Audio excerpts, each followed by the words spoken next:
Sir ये देखा जा रहा था कि चलिए प्रवासी मजदूरों को खाना मुहैया नहीं कराया गया, टिकट के पैसे नहीं दिए गए, लेकिन सर देखा ये जा रहा था कि ट्रेनें जानी चाहिए, उत्तर प्रदेश चली जाती हैं, चेन्नई की तरफ जानी चाहिए, चेन्नई की साइड चली जाती है, गुजरात। तो ऐसा क्यों? क्योंकि आज से पहले तो ऐसे स्थिति देखने को नहीं मिला है। जब इस समय में जब प्रवासी मजदूरों के लिए स्पेशल ट्रेनें चलाई जाती हैं, क्या ट्रेनें भी आत्मनिर्भर हो गई हैं? नहीं, आप बिल्कुल सही कह रहे हैं कि ट्रेनें भी आत्मनिर्भर हो गए हैं, लेकिन बड़े दुख की बात है। आप सिर्फ एक सवाल लोगों से, इस कोरोना संकट में जब से बंद हुआ है, इससे पहले जो भारतीय रेल व्यवस्था है, भारतीय रेलवे एक दिन में तकरीबन 6000 रेलगाड़ियां चलाता था, जिसमें पैसेंजर मालगाड़ी, और 3 करोड़ लोगों को एक दिन में ढोता था, इधर से उधर पहुंचाता था एक दिन। तब ट्रेन टाइम से चलती थी, हालांकि उस समय बहुत सी ट्रेनें बड़ी लेट होती थी, इसमें कोई शक नहीं है, लेकिन इतनी लेट जब 6000 ट्रेनें ट्रैक पर दौड़ती थी तब इतनी लेट नहीं होती थी, और कई ट्रेन टाइम पे पहुंचती थी। अब तो 200 है, केवल 200 ट्रेन, और तुम 200 ट्रेनों को टाइम से नहीं चला सकते। तुम कह रहे हो वो यहां से बिहार के लिए भेजिए, पहुंच गई उड़ीसा, भटक गई, क्यों? उसमें वो नहीं था, ड्राइवर नहीं था। और ड्राइवर की इतनी हिम्मत हो जाएगी कि वो अपने आप ही वहां ले जाएगा? नहीं ना, जो डायरेक्शन मिलेगी उसी हिसाब से तो चलेगा ना वो। तो डायरेक्शन कौन दे रहा? रेलवे डिपार्टमेंट के लोग दे रहे यहां से। सिंपल इतना है कि इन मजदूरों को इतना घुमाओ, और ये कोशिश है, मैं तो ये आरोप लगा रहा हूं बिल्कुल सीधा साधा, कोशिश ये है जो ट्रेन 30 घंटे में पहुंचनी चाहिए वो 90 घंटे में पहुंच रही है, 9 दिन में पहुंच रही है ट्रेन। तो मतलब साफ है, कहीं भी जो दुकानें नहीं खुली हुई है उनको खाना तुम दे नहीं रहे, पानी तुम दे नहीं रहे, और वो बाथरूम का पानी जो वो भी पी रहे हैं, वो भी कितने दिन तक पिएंगे, कब तक मिलेगा, कुछ नहीं। तो सिंपल है कि जितने जो रेलवे में मर जाए इन्हें मार लो, और जो बाकी जो सड़क पर मर रहे हैं वो मर रहे हैं, रेल के नीचे कट के जो मर रहे हैं, भूख से जो मर रहे हैं। तो मतलब यह है कि गरीब जनता जितनी मर जाए उतना ही अच्छा है इस सरकार के हिसाब से। तो अन्यथा ये कैसे हो सकता है? 6000 ट्रेनों को तुम बहुत कुछ सही टाइम पे चला सकते हो, लेकिन तुम 200 ट्रेनों को नहीं चला सकते। सिर्फ 200 ट्रेनों को टाइम पे नहीं चला सकते, तो तुम्हें पूरे जो रेलवे डिपार्टमेंट है, इंक्लूडिंग रेलवे मंत्री पीयूष गोयल सहित पूरे डिपार्टमेंट को आत्महत्या कर लेनी चाहिए, डूब के मर जाना चाहिए, इसमें यमुना नदी में डूब के मर जाना चाहिए। 200 ट्रेन आप उसको नहीं चला पा रहे टाइम से। इसका मतलब साफ है जो है कि ये जितने मर जाए उतना बढ़िया है, इससे ही बेहतर रहेगा और कुछ नहीं है, और उनकी प्राथमिकता में लोग नहीं है।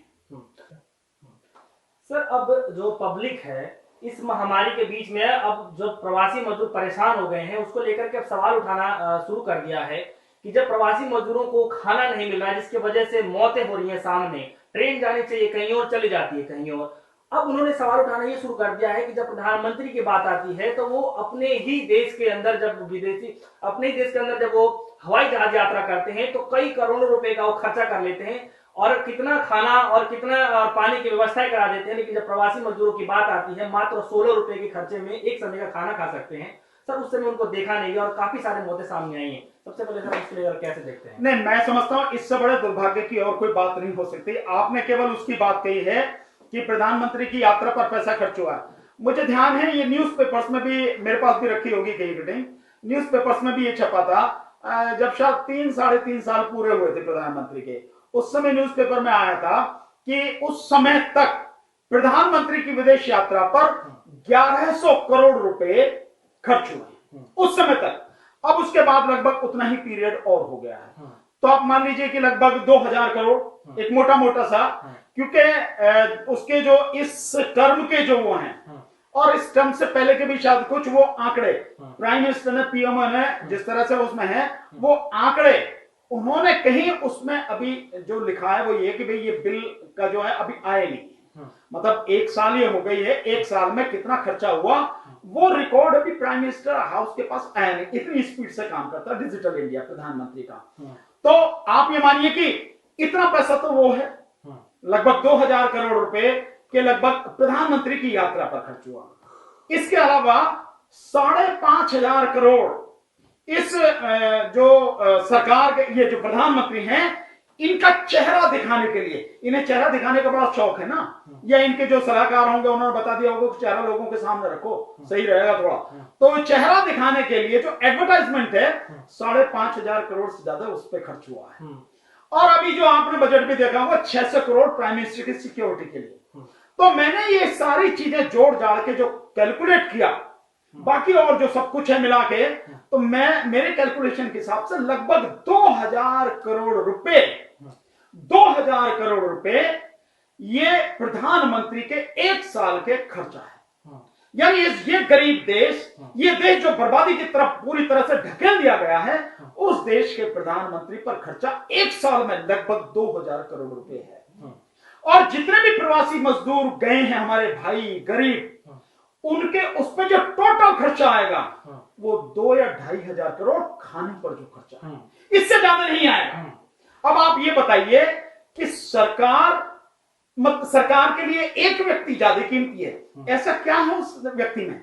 उसने देश को बर्बाद ही किया और तो कुछ नहीं किया, झूठ ही बोला और तो कुछ नहीं किया, देश को धोखा ही दिया है, गुमराह ही किया है, उस व्यक्ति ने कुछ नहीं। उस अकेले पर अगर 2,000 करोड़ रुपए खर्च होता है तो क्या करोड़ों की संख्या में जो प्रवासी मजदूर जा रहे हैं, जो अपने घर छोड़ के जा रहे हैं, जिनके पास पैसा भी नहीं है, पैदल जा रहे हैं, कितनी बुरी स्थिति में आप और हम लोग रोज पूरी दुनिया देख रही है और दुनिया कमेंट भी कर रही है इस बात पे, उनके लिए खाने के लिए है।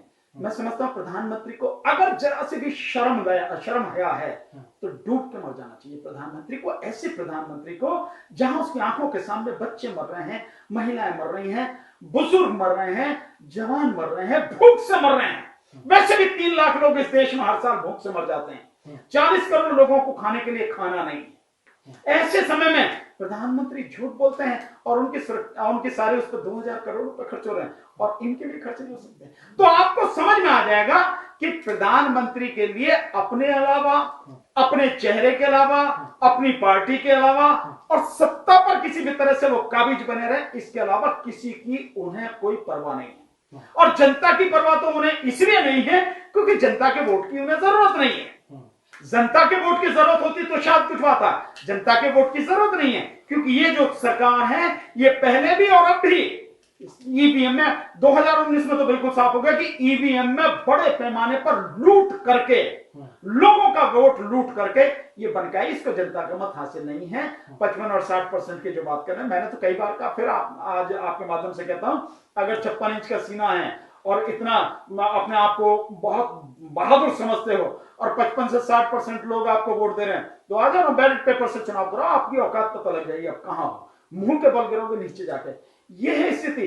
तो आपको समझ में आ जाना चाहिए कि इस देश के प्रधानमंत्री की, गृह मंत्री की प्राथमिकता इस देश का गरीब, इस देश का लाचार, मजबूर, मजदूर और किसान नहीं है, विद्यार्थी नहीं है, जो मध्य वर्ग है। मध्य वर्ग को 20 लाख करोड़ में झुंझुना पकड़ा दिया।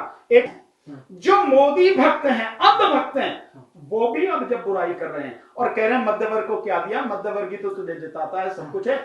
तो इस सरकार की प्राथमिकता इस देश की जनता नहीं है, चाहे वो मध्य वर्ग हो, चाहे निम्न मध्य वर्ग हो, मजदूर हो, किसान हो, मजबूर हो, गरीब हो, लाचार हो, दलित, पिछड़ा और जो माइनॉरिटी, विशेषकर मुस्लिम और क्रिश्चियन, ये तो इसकी प्राथमिकता में है ही नहीं। इसकी प्राथमिकता में केवल मोदी जी अपने आप में वही हैं, मोदी और अमित शाह पौने 2 लोग बस।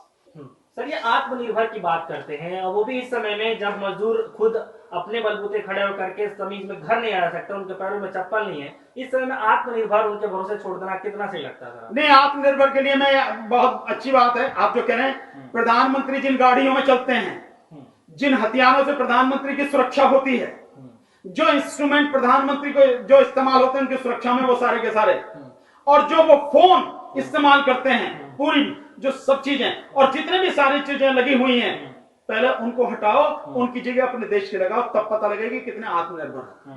ये गाल बजाना, कहना ये बड़ा आसान है। ऐसी वो इनका वो रामदेव था ना, वो भी कहता था देसी देसी देसी। अबे गाय का मूत्र पी के जो ठीक हो लेता ना, जब ठीक होने की आई, तो जब हार्ट की बीमारी हुई तो यूं भैया वहां चलो एम्स में, और वो विदेशी गाड़ियों में घूमता। ऐसी वो दूसरा उसके साथ में जो लगा रहा है रामदेव के साथ में, जब बीमार हुआ तो एम्स में भर्ती हुआ। ये सब कहने की बातें हैं। इस देश की जनता को मूर्ख बन। आत्मनिर्भर कब होगा? क्या आप एजुकेशन में आत्मनिर्भर हैं?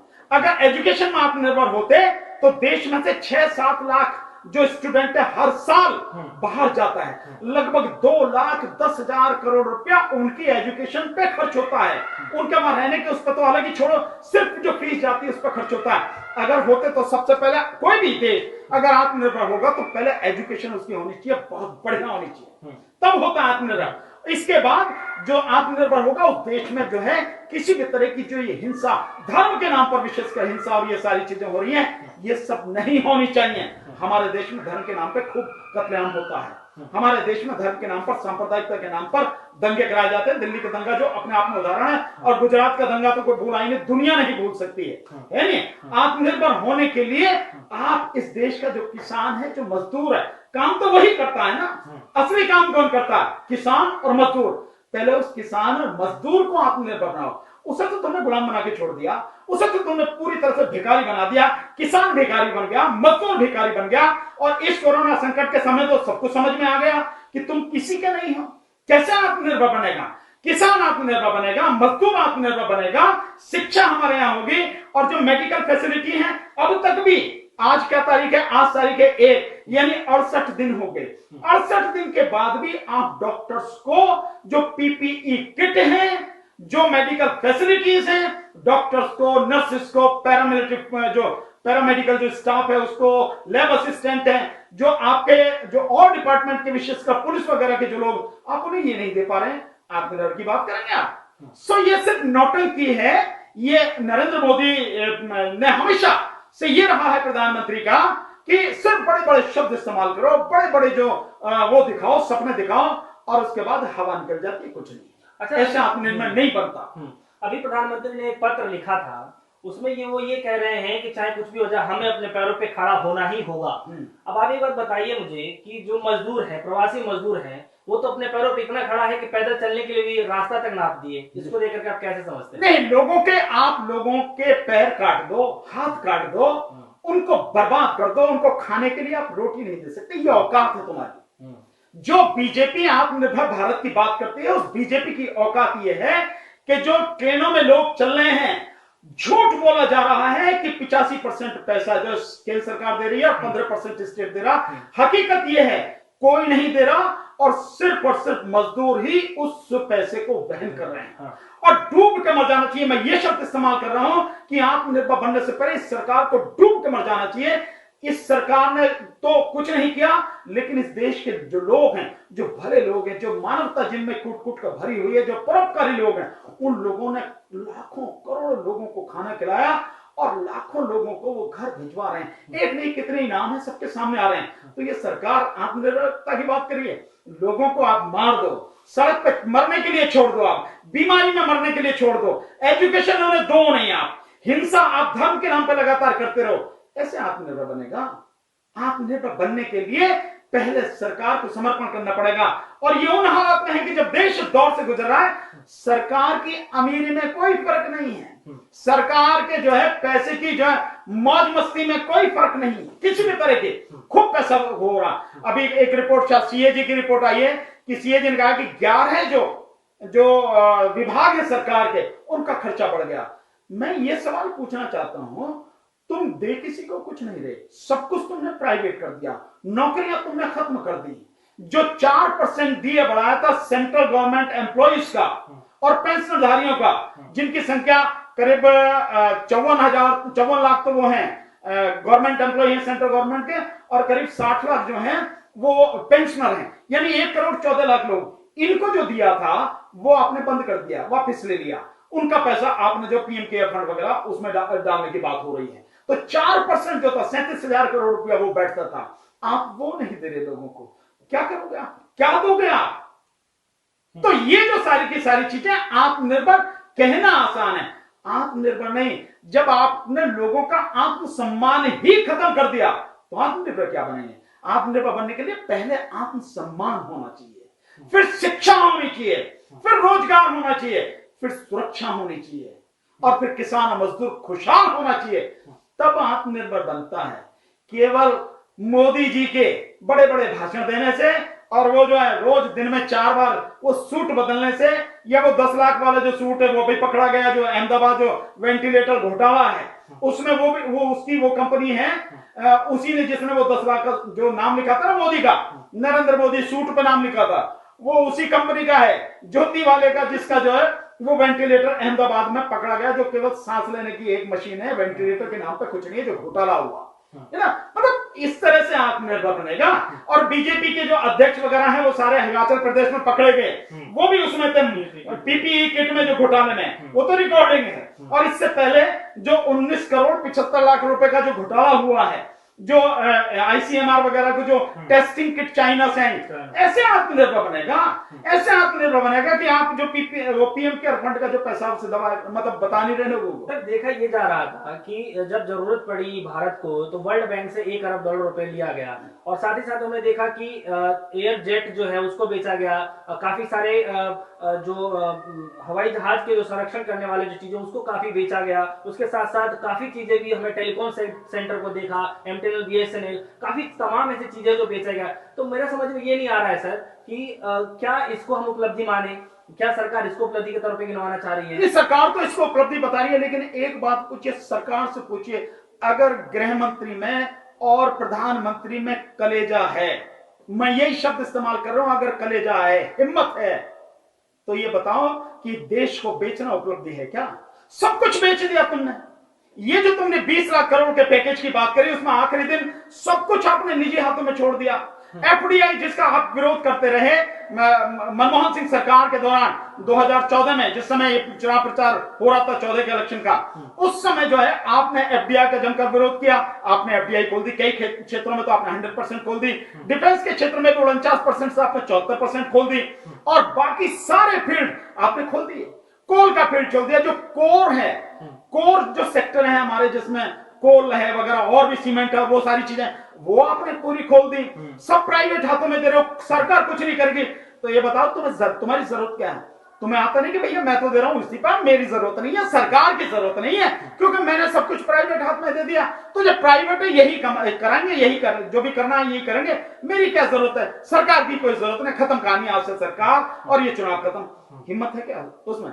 और हर व्यक्ति से मैं ये कहना चाहता हूं कि पूछे हर व्यक्ति, जब सारी चीज आपने प्राइवेट हाथों में दे दी, जब सब कुछ आपने बेच दिया, एक भी चीज आपने बनाई नहीं, 56 के लगभग जो पब्लिक सेक्टर के जो उद्योग थे सब आपने बेच दिए, सब आपने पूरी तरह से बर्बाद कर दिए, और बर्बाद करके अब आप उन्हें बेच रहे हैं, आपने बनाया कुछ नहीं। कैसे आप, पहली बात तो यह कि पब्लिक का जो सारा वो फंड, आप जो सारी चीजें हैं कैसे बेच सकते हैं? फिर भी आपने बेशर्मी से और तानाशाही से बेच भी दी, तो आप इसे उपलब्धि कैसे बता रहे? बनाना उपलब्धि हो सकती है, मिटाना कहां से उपलब्धि हो गई भाई? बर्बाद करना, आबाद करना तो उपलब्धि मैं मानता हूं, बर्बाद करना उपलब्धि कहां है? आपने इस देश की जनता को बर्बाद कर दिया। इसके मैं आंकड़े आपको देता हूं, उससे पता लग जाएगी। आपने नोटबंदी की तो 4.5-5 करोड़ लोग जो हैं वो बेरोजगार हो गए। आपने एफडीआई की, व्यापार बर्बाद हो गया।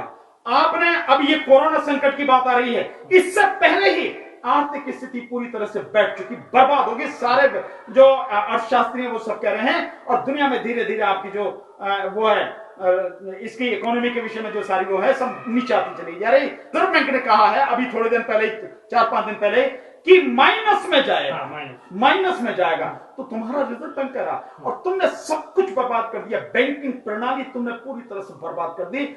और क्या तुम इसे उपलब्धि कहोगे? बैंक में कोई फ्रॉड होता है, वो फ्रॉड बैंक के अधिकारियों कर्मचारियों के मिले बिना संभव नहीं है। किसी भी डिपार्टमेंट में कोई बेईमानी, कोई गड़बड़ी, कोई भ्रष्टाचार होता है, डिपार्टमेंट के लोगों के मिले बिना संभव नहीं है। और डिपार्टमेंट के लोग होंगे, सरकार के आदमी होंगे, और जो उससे जो फायदा लेने वाले हैं वो लोग होंगे, ये 3-4 लोग उसमें शामिल होंगे। तो तुमने बर्बाद कर दिया। अभी वित्त मंत्री का भाषण था, और वित्त मंत्री क्या कहना है? वित्त मंत्री तो वही कहेगी जो प्रधानमंत्री कहेंगे, गृह मंत्री कहेंगे। वित्त मंत्री ने बैंक के अधिकारियों के साथ मीटिंग करके कहा है कि तुमको जिसको जितना जो लोन देना है दो, तुम्हारे खिलाफ 3C कोई कार्रवाई नहीं करेंगे। 3C का मतलब सीबीआई नंबर 1, नंबर 2 सीबीसी, और नंबर 3 CAG, यानी जितनी भी इन्वेस्टिगेटिंग एजेंसी तुम्हारे खिलाफ करेंगे, कुछ नहीं करेंगे। इसका मतलब यह है लुटेरों को आपने खुली छूट दे दी। जो बैंक के कर्मचारी हैं उनकी मिलीभगत के बिना तो होगा नहीं। जब उन्हें हो दिया कि भाई कार्रवाई तो कुछ होनी नहीं है, तुम जो अगर गलत भी लोन दे दोगे, यूं कहो कि पैसा डूब जाएगा, यही सब चीजें हैं कि पैसा भी अगर डूब जाएगा तो डूब जाए, तुम्हारे खिलाफ कोई कार्रवाई नहीं होती, तो बैंक वालों को क्या दिक्कत है। और फिर वो कैसे होगा, इसमें जो होगा वो इस तरह से होगा कि नकली पेपर लाए जाएंगे, क्योंकि अब कार्रवाई तो होनी नहीं है, ना सीबीआई करे, ना सीबीसी, ना जो वो इकोनॉमिक जो ऑफेंडर जो वो है वो डिपार्टमेंट, ईडी जो ईडी भी नहीं करेगा, एनफोर्समेंट डिपार्टमेंट कोई कार्रवाई नहीं करेगा, तो फिर क्या जरूरत है। तो नकली कागज बनाए जाएंगे, नकली लोग आएंगे, फर्जी लोग, और नकली लोगों को लोन दिया जाएगा और उसके बाद बैंक का भट्टा बैठा दिया जाएगा, कहानी खत्म। वैसे भी जो 27 बैंक से उनसे कर के 12 बैंक हो गए, उसके बाद में 12 बैंक से अब जो ये 4 बैंक की बात हो रही है, और इन चारों बैंकों को आने वाले समय में सबको मालूम है कि विदेशी बैंकों के हाथों में बेचा जाएगा। तो सरकार इस बर्बादी को क्या कहती है, इसे उपलब्धि मानेंगे। हिंदू मुस्लिम के नाम पे जो नंगा नाच इस सरकार ने कर रखा है, इस सरकार से जुड़े हुए संगठनों ने कर सकता, इसे उपलब्धि मानोगे। मॉब लिंचिंग इसी सरकार के जमाने में उपलब्धि मानोगे इसे, कितने निर्दोष लोग मारे गए, चाहे अखलाक हो, चाहे पहलू खान हो, चाहे अकबर खान, ये सारी की सारी चीजें जो हुई। आप जश्न 1 साल का मना रहे हैं, उपलब्धियां पिछले 5 साल की गिना रहे हैं, टोटल मिला के 6 साल। इसका मतलब यह है कि आपकी इस 1 साल की सही मायने में उपलब्धि कोई नहीं। क्या है आपकी उपलब्धि? सरकार कहती है 370 कि हमने 370 को हटा दिया, लेकिन 370 को आपने पूरी तरह से संविधान को धज्जियां उड़ा के गैर संवैधानिक तरीके से आपने किया है, क्योंकि जो आपने वहां से रिपोर्ट मंगाई है वो रिपोर्ट गवर्नर की थी, वहां के लेजिस्लेशन, वहां की जो विधायिका है वो उसका प्रस्ताव नहीं था, वहां पे राष्ट्रपति शासन लागू था, आपका गवर्नर था, सेंटर का था, आपने उससे कहा रिपोर्ट भेज, उसने रिपोर्ट भेज दी, जो आपने चाहिए आपने उसी रिपोर्ट को कैबिनेट में पास करा कर कहानी खत्म कर दी।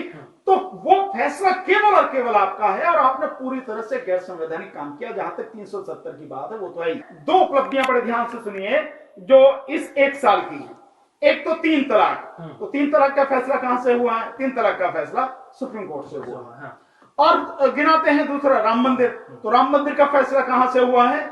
सुप्रीम कोर्ट से। तो ये आपकी उपलब्धियां थोड़ी ही, बस सुप्रीम कोर्ट का फैसला जो है वो तो सुप्रीम कोर्ट का फैसला है।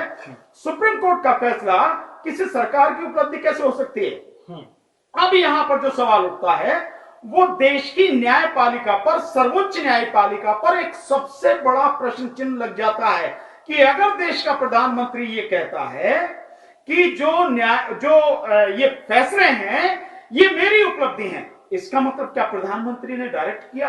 क्या सरकार ने जो है इतना दबाव डाला सुप्रीम कोर्ट पर, जो नजर भी आ रहा है, क्योंकि चीफ जस्टिस जो रंजन गोगोई हैं उनको जो राज्यसभा का मेंबर बनाया गया, एमपी बनाया गया उन्हें, तो उससे ये बात बिल्कुल क्लियर हो गई है कि जो सुप्रीम कोर्ट है वो सुप्रीम कोर्ट सरकार के दबाव में काम कर रही है, सरकार के अनुसार काम कर रही है, सरकार को खुश करने के लिए काम कर रही है। और प्रधानमंत्री का ये स्टेटमेंट इसी बात को दोहराता है, इसी बात को साबित करता है कि मंदिर का मसला आया, मंदिर का जो फैसला है वो हमने कराया मंदिर का, और जो वो 3 तलाक है वो हमारी उपलब्धि है। इससे बड़ी और मैं नहीं समझता इस देश के लोगों को समझने की जरूरत है कि प्रधानमंत्री ने अपने इसी खत के माध्यम से जो लिखा है उन्होंने, और जो करीब 18 मिनट का है उन्होंने पढ़ के सुनाया है, उस पत्र से ही साफ हो जाता है कि देश की न्यायपालिका खत्म हो गई, देश की न्यायपालिका केंद्र सरकार के इशारे पर काम कर रही है। ये उनकी उपलब्धि है। दूसरा जो यूएपीए कानून है जिसके तहत अब देशद्रोह के मुकदमे में करीब 850 के लगभग जो लोग हैं, और उनमें बहुत जो लोग हैं वो लोग हैं जो सीएए, एनपीआर और एनआरसी के विरोध में आंदोलन कर रहे थे, लगातार कर रहे थे। ऐसे सामाजिक कार्यकर्ताओं को लगातार उठाया गया, जिसमें जो सफूरा जरगर जैसी जो 3 महीने की जो गर्भवती महिला है, जिसका कोई कसूर नहीं, जिसका दंगों में कोई हाथ नहीं, और हकीकत में दंगों में जिनका हाथ है, दंगों में जो लोग शामिल थे दिल्ली दंगों में, उन पे किसी को नहीं हाथ डाला गया, उनमें किसी को नहीं पकड़ा गया। तो ये जो है लगातार, और अभी जो नताशा नरवाल हैं और देवांगना कलिता हैं, जो 2 लड़कियां जो पिंजरा तोड़ से, ये जिनको पकड़ा गया है, और इसी तरह से मीरा नैदर जो उसके हैं, जामिया के हैं साथी, एक और साथी हैं, इस तरह से इन सबको जो पकड़ा जा रहा है, ये सारी की सारी चीजें क्या इन्हें उपलब्धि में नहीं गिनाएंगे? तो ये जो यूएपीए कानून के तहत ये सारा अत्याचार किया गया, इस समय में कोरोना को जिस तरह से इस सरकार ने बुरी तरह से जो हैंडल किया है और उसे अपनी उपलब्धि गिना रही है। आप समझिए कि जिस 30 जनवरी को देश में पहला केस आया था, हकीकत में उसी दिन जो अंतरराष्ट्रीय फ्लाइट है वो बंद कर देनी थी, लेकिन करती कैसे? क्योंकि जो चापलूसी करनी थी, ट्रंप की जो चापलूसी करनी थी, उसे जो बुला रखा था 25 फरवरी को जो कार्यक्रम होना था अहमदाबाद में, और आज अहमदाबाद की क्या बुरी हालत है, तो उसकी वजह से वो सब नहीं किया गया। इसी बीच में जो सरकार वो बनाते रहे, मध्य प्रदेश में जो सरकार बनाते रहे, और 23 तारीख तक वो चलता रहा, 23 मार्च तक, 24 मार्च को जो लॉकडाउन हुआ है, ये जो सारी की सारी चीजें हैं कि एमएलए को खरीदना, उनको तोड़ना, ये कांग्रेस की सरकार को गिराना, अपनी सरकार बनाना, ये जो सारी गतिविधियां रही, शुरू से ही इस सरकार ने इसकी तरफ से बहुत ही बड़ा बेरुखी का सा उसका माहौल रहा और बहुत ही आंख मूंद कर इसने वो किया। ये जो सारी चीजें, इन्हें क्यों नहीं गिनाती है सरकार इस उपलब्धि में? जब 500 केस हैं आप लॉकडाउन कर रहे हैं, और जब 2 लाख केस तब आप लॉकडाउन में ढील देने की बात कर रहे हैं, और आप मजदूरों का जो हाल रहा है इसे नहीं गिनाएंगे। 80 लोग, ये आरपीएफ की वो है रिपोर्ट, 80 लोग रेलवे में मरे हैं, इनको नहीं गिनाएंगे। जो मौतें हुई हैं वो रेलवे वाली, जो रेल से कट के मरे वो, जो सड़क पे चलते हुए मरे वो, जो ट्रक के नीचे दब के मर गए हैं वो, जो बच्चे मरे हैं वो, जो भूख से मर रहे हैं वो, गर्भवती महिलाएं जो पैदल चल रही हैं, इसे उपलब्धि में नहीं गिनाएंगे। तो ये ऐसे समय में जश्न मनाना, अपनी जो है मतलब जो घिसी पिटी चीजें हैं उनका ढोल पीटना, इस देश के घावों पर नमक छिड़कना है। पीएम केयर फंड बनाया गया था, उसको लेकर के एक आरटीआई के द्वारा जवाब मांगा गया, उसको पीएमओ के द्वारा ये जवाब दिया गया कि ये एक पब्लिक अथॉरिटी नहीं है, इसको लेकर के हम कोई जवाब नहीं दे सकते। इसके लिए आप कैसे देखते हैं? आप ये बताइए कि जो उन्होंने जवाब दिया पीएमओ से, मैं सीधे पीएमओ से पूछता हूं, अगर ये पब्लिक अथॉरिटी नहीं है तो तुमने किस आधार पर ये बना दिया? किस आधार पर? और किस आधार पर तुम पब्लिक से इसके लिए डोनेशन मांग रहे हो? अपील की जा रही है ना कि पब्लिक इसमें डोनेट करे। जो इधर उधर से पैसा है वो आप डोनेट करवा रहे हैं ना उसमें। आपकी हिम्मत कैसे है? आप कैसे इस बात को कह रहे हैं? किस आधार पर आप ये बात कर रहे हैं? कानूनी या नैतिक आधार पर? जब आप कहते हैं कि पब्लिक फंड नहीं है, पब्लिक से कोई लेना देना नहीं है, इसलिए इंफॉर्मेशन नहीं देंगे, तो आप पब्लिक से जो है मांग कैसे रहे हो? बहुत सीधी सीधी है कि जिस तरह से जो इलेक्टोरल बॉन्ड थे उसके नाम पे 6,500 करोड़ रुपए जो सरकार ने जो इकट्ठा किया, उसमें 95% से ज्यादा जो गया सरकार के खाते में गया, नहीं 6,000 करोड़ से ज्यादा सरकार के खाते में गया, बीजेपी के खाते में गया। इसी तरह से ये चीजें हैं, ये पैसा बटोरने का एक धंधा है। मैं सीधे इस बात को कहता हूं, पैसा बटोरने का एक धंधा है। जब आप कहते हो कि ये जो फंड बनाया गया है, ये फंड जो कोविड-19 है, जो ये कोरोना की बीमारी है, इस बीमारी से लड़ने के लिए बनाया गया है, टेस्टिंग के लिए बनाया गया, रिसर्च के लिए बनाया गया, तो पब्लिक के लिए होना काम आप क्यों नहीं दे रहे? इसका मतलब अगर आप सफाई नहीं दे रहे तो आप ये निश्चित रूप से जो सही नहीं है, गलत है। और चोर की दाढ़ी में तिनकानी, मैं यूं कहूंगा कि इस पूरी दाढ़ी में भूसा भरा हुआ है। पूरी तरह से जो है सरकार जो है पूरी तरह से गुनहगार है, दोषी है, और तभी इन सारी चीजों को नहीं बता रहे। नहीं तो अगर मन साफ है तो आप बता दीजिए, इतने मैंने इसलिए खोला, इस दिन खोला, इतने पैसे इसने दिए, इतने पैसे इसने दिए, टोटल पैसा इतना है, ये खर्चा हुआ, ये पैसा पड़ा है। आपको बताने में क्या दिक्कत? जिस सफाई अभियान को ये गिना रहे हैं, बहुत रिसेंट उदाहरण आपको देता हूं, आपके और सबके लोगों की समझ में आ जाएगा, और अगर प्रधानमंत्री सुने तो और भी बड़े उनकी समझ में आ जाएगा। जिस गुजरात मॉडल की बात कर रहे हैं, उस गुजरात मॉडल का जो अहमदाबाद सिविल हॉस्पिटल है, वो सिविल हॉस्पिटल गंदगी का ढेर बना हुआ है। ये एक डॉक्टर ने रिपोर्ट दी हाईकोर्ट को, तब हाईकोर्ट ने, गुजरात हाईकोर्ट ने सुमोटो एक्शन लिया, और उसके बाद सरकार से पूछा ये क्या हाल है। बेसिक चीजें तो लोगों को उपलब्ध कराओ तुम, और तो सारी की सारी चीजें छोड़ो। इस महामारी में बेसिक चीजें आप उपलब्ध नहीं करा रहे। आप वहां पे जो लोग आईसीयू में हैं, उनकी जो टेस्ट के लिए जो सैंपल लिए जा रहे हैं, वो 5-5-6 दिन में रिपोर्ट आ रही है। इस बीच में आदमी मर लेता है या खत्म हो जाती है कहानी। तो आप ये कर रहे हैं। तो जो सफाई की बात कर रहे हैं, जाके प्रधानमंत्री को देखना चाहिए, गृह मंत्री को देखना चाहिए। अरे जिस गुजरात मॉडल का ढोल पे के चांद पर रख के तुमने पूरी दुनिया को पागल बनाया, ये जो मीडिया, तुम्हारा गोदी मीडिया और ये तुम्हारे पूंजीपति लोग, इन्होंने मिलकर, तुमने सबने मिलकर जो ये दुनिया के सामने, देश के सामने, देश की जनता के सामने झूठ का आडंबर खड़ा किया, पहले उसमें जाके देखो आप। और तुम्हारा सफाई अभियान और तुम्हारी ये सारी चीजें तब कहां जाती हैं जिस समय यह कहा जाता है कि गुजरात में मेडिकल फैसिलिटी है ही नहीं। और ये मैं नहीं कह रहा, आप इससे समझ लीजिए कि सरकार ने कहा, खुद ये सरकार का स्टेटमेंट है, सरकार ने जो एम्स के जो डायरेक्टर है रणदीप गुलेरिया, उनको और एक डॉक्टर को उनको कहा कि भाई जाके जरा वहां जाओ, उनको बताओ, उनको समझ नहीं आ रहा कि कोविड में किस तरह से हैंडल करें। तो ये स्थिति है आपकी। किस पे नाज कर रहे हैं आप, किस सफाई अभियान की बात कर रहे हैं आप, शौचालयों के गड्ढे गिना दिए आपको। और रही जिसकी उपलब्धि की बात करें आप, उज्ज्वला योजना, साइट पे जाके देखो, प्राइम मिनिस्टर की साइट पे वहां लिखो प्राइम मिनिस्टर उज्ज्वला योजना। उस उज्ज्वला योजना में आपको मिलेगा कि जो आंकड़े दे रखे हैं वो आंकड़े 7 सितंबर 2019 के हैं कि 8 करोड़ से कुछ थोड़े से ज्यादा है, उतने लोगों को गैस मिली। और उनमें भी जो 75% लोग हैं, 75 या 80% लोग हैं, वो उनके पास इतना भी पैसा नहीं कि वो दोबारा जाके गैस का सिलेंडर भरवा लें। ये साइट पे है, प्रधानमंत्री की साइट पे है, जो गवर्नमेंट की साइट है उस पर, मैं अपनी तरफ से आंकड़े नहीं दे रहा हूं, ये स्थिति है। तो तुम्हें शर्म। और उसके बाद किसी भी व्यक्ति को कोई गैस का सिलेंडर नहीं दिया गया, जिसका ये ढोल पीट रहे हैं कि 8 करोड़ लोगों को, 8.5 करोड़ लोगों को इस कोरोना के समय हमने जो है उज्ज्वला योजना के तहत जो है सिलेंडर दे दिया। ये वो नहीं है, ये उसी समय के पुरानी जो सरकार थी, सितंबर जो है 2019 तक के वो आंकड़े हैं। और ये सारी की सारी चीजें केवल मैं ही नहीं कह रहा हूं, आप ये देखो पुण्य प्रसन्न वाजपेयी जी ने बड़ा 25-26 मिनट का उनका वो, उसमें डिटेल में ये बता रखा, और उसमें बताया है कि जो किसान सम्मान निधि की बात कर रहे हो, एक नहीं 17-18 गांव की रिपोर्ट, तो 16-17 गांव की तो रिपोर्ट वही बता रहे हैं, किसी को पैसा नहीं मिला है। ये पैसा कहां जा रहा है, किस खाते में जा रहा है, किसी को नहीं पता है।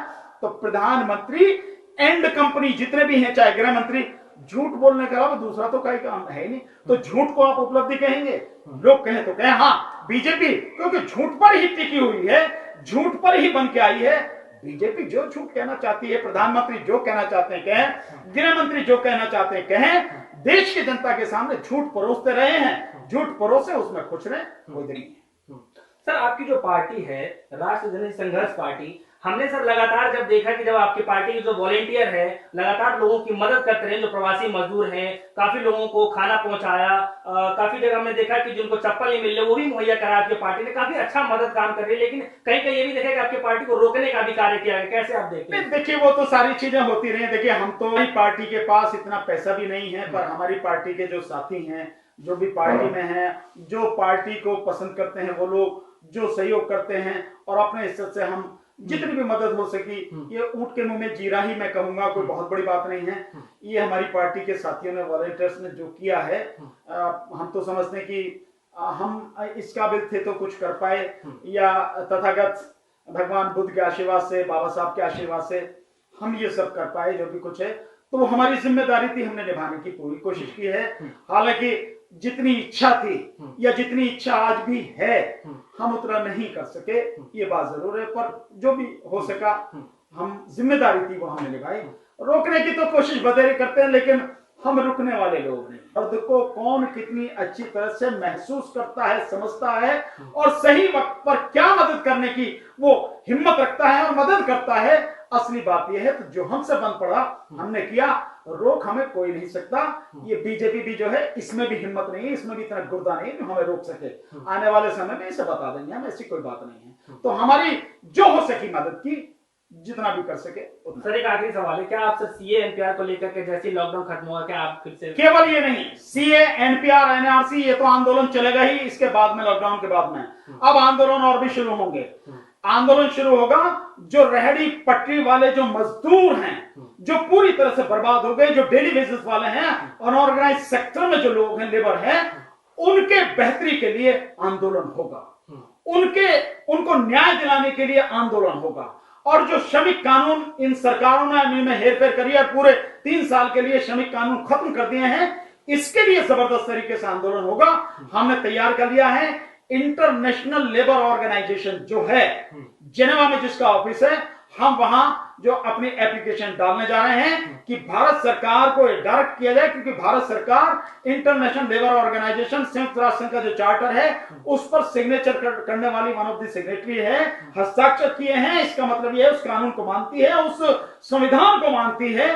तो उस संविधान के चार्टर के तहत जो इन्होंने वचन दिया है कि हम मानेंगे, उसको लागू करना पड़ेगा। और जो मजदूर हैं, उन श्रमिकों के, मजदूरों के जो हित के लिए जो कानून इस देश में बने हुए थे, उनको फिर से बहाल करना पड़ेगा, पूरी मजबूती से लागू करना पड़ेगा।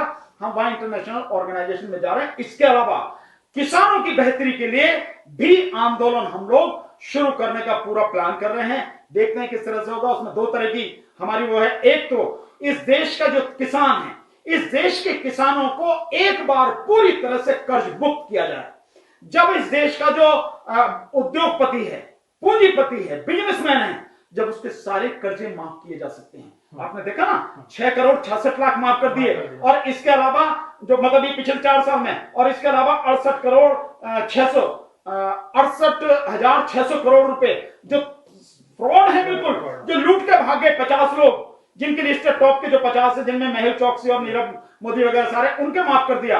और हर साल ये सरकार बिजनेसमैनों को 5 से 6 लाख करोड़ माफ करती है, टैक्स में छूट देती है। तो क्यों नहीं जो देश का किसान है उसको एक बार पूरी तरह से कर्ज मुक्त किया जाए। तो हमारी लड़ाई इसमें रहेगी, किसान को पूरी तरह से कर्ज मुक्त किया जाए। दूसरा, किसान को उसकी फसल का उचित जो C2 एक्चुअल में है वो उसको मिलना चाहिए, लागत का 1.5 गुना, ताकि किसान सम्मान का जीवन जी सके। हम लोग इस पर बहुत मजबूती के साथ काम करेंगे। जैसे ये लॉकडाउन खुलेगा, इसके लिए लगातार हमारा प्रयास रहेगा।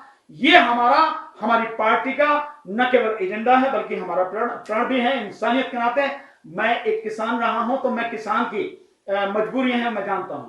आज जरूर मैं एक एडवोकेट हूं और लोगों के बीच में हूं, एक सामाजिक कार्यकर्ता के रूप में, एक राजनीतिक कार्यकर्ता के रूप में, लेकिन मैं बेसिक रूप में किसान हूं। आज भी मेरे पास जमीन है, तो मैं जानता हूं कि किसान की दिक्कतें क्या हैं, उसे क्या मिलता है क्या नहीं। इन हाथों से, अपने हाथों से काम किया है, तो मैं उसकी हर सांस कैसे वो लेता है मैं उससे वाकिफ हूं। इसलिए किसानों के लिए, इस देश के मजदूरों के लिए जो हालात हो गए कि 12 करोड़, ये CMI का डाटा है कि 12.2 करोड़ यानी 12 करोड़ 20 लाख लोग इसी उसमें अप्रैल के महीने में बेरोजगार हो गए। ये तो CMI का आंकड़ा, और बाकी और कितने हैं उसके हिसाब आप लगा लीजिए, जिनमें से जो हालत, और 4.5-5 करोड़ तब नोटबंदी में हो गए। तो जो ये व्यापक पैमाने पर बेरोजगारी है, इसके लिए भी हम लोग काम करेंगे। पूरी जो है साथियों से सबसे अपील करेंगे, सब लोग मिलकर साथ में आए, कंधे से कंधा मिला के काम।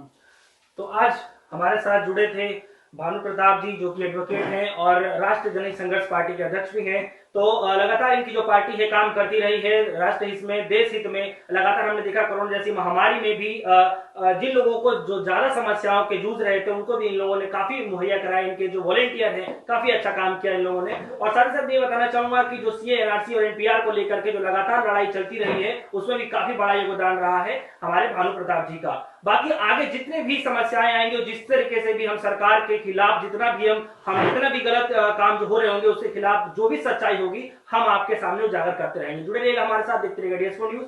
धन्यवाद।